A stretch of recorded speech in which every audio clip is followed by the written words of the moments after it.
Good morning students. हम कल मेरे बचपन के दिन महादेवी वर्मा की कृति पढ़ रहे थे, जिसमें हमने पढ़ लिया था कि महादेवी वर्मा और सुभद्रा कुमारी चौहान दोनों एक साथ कविताएं लिखते थे और जो स्त्री दर्पण नाम की पत्रिका निकलती थी उसमें छपवाने के लिए भेज देते थे। कवि सम्मेलन भी करते थे जिसमें महादेवी वर्मा को प्रथम पुरस्कार मिलता था और वो 100 से ज़्यादा पुरस्कार इकट्ठे कर चुकी थी। अब आगे देखो, एक बार की घटना याद आती है कि एक कविता पर मुझे चांदी का एक कटोरा मिला, बड़ा नक्काशीदार, सुंदर। उस दिन सुभद्रा नहीं गई थी। सुभद्रा प्राय नहीं जाती थी कवि सम्मेलन में। मैंने उनसे आकर कहा, देखो यह मिला है। सुभद्रा ने कहा, ठीक है, अब तुम एक दिन खीर बनाओ और मुझको इस कटोरे में खिलाओ। उसी बीच आनंद भवन में बापू आए। हम लोग तब अपने जेब खर्च में से हमेशा एक एक दो दो आने देश के लिए बचाते थे और जब बापू आते थे तो उस पैसा उन्हें दे देते थे।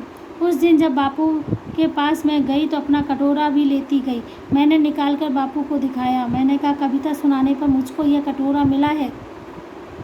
कहने लगे, अच्छा दिखा तो मुझको। मैंने कटोरा उनकी ओर बढ़ा दिया तो उसे हाथ में लेकर बोले, तू देती है इसे? अब मैं क्या कहती, मैंने दे दिया और लौट आई। दुख यह हुआ कि कटोरा लेकर कहते कविता क्या है, पर कविता सुनाने को उन्होंने नहीं कहा। लौटकर अब मैंने सुभद्रा जी से कहा कि कटोरा तो चला गया। सुभद्रा जी ने कहा, और जाओ दिखाने। फिर बोली, देखो भाई, खीर तो तुमको बनानी होगी, अब तुम चाहे पीतल की ही कटोरी में खिलाओ। अब क्या था, महादेवी वर्मा को कटोरा मिला था तो वो बापूजी आए हुए थे, महात्मा गांधी, उनको दिखाने चली गई। तो दिखाने गई ना तो गांधी जी बोले, तुम मुझे देती हो? तो वो उन्होंने गांधी जी को दे दिया। गांधी जी पैसे इकट्ठे करते थे, चीज़ें इकट्ठे करते थे, वो स्वतंत्रता संग्राम के खर्चे में के लिए लगा देते थे। तो महादेवी वर्मा ने कटोरा तो दे दिया। उन्हें दुख इस बात का हुआ, कटोरा चला गया इस बात का दुख नहीं हुआ। उन्हें दुख इस बात का हुआ कि गांधी जी ने एक बार भी ये नहीं कहा कि जिस कविता के ऊपर तुम्हें ये कटोरा मिला है वो कविता मुझे सुनाओ। तो महादेवी वर्मा को इस चीज़ की तकलीफ हुई। आगे देखो,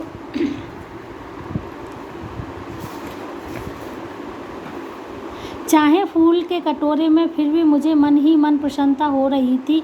पुरस्कार में मिला अपना कटोरा मैंने बापू को दे दिया।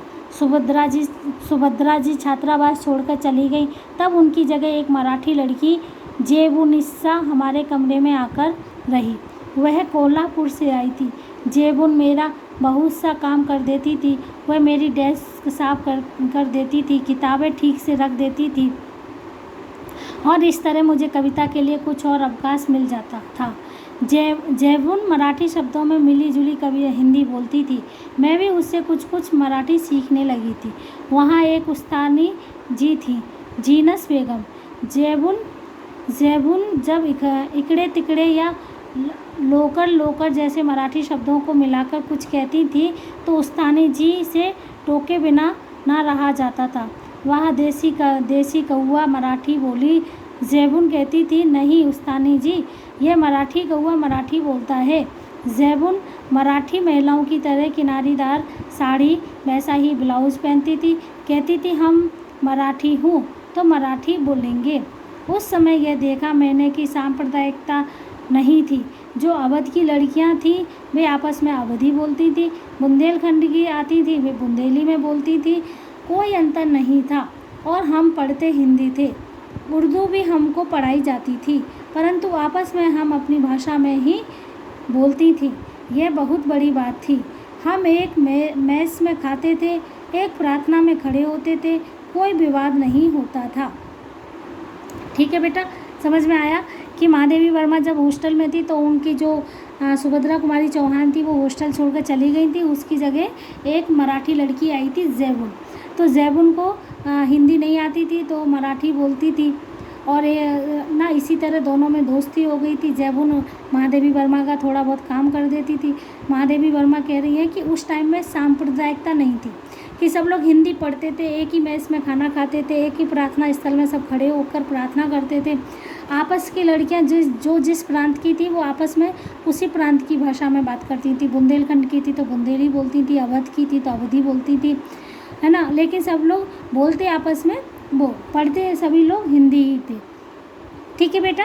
आगे का चैप्टर हम कल पढ़ेंगे। गुड डे बेटा।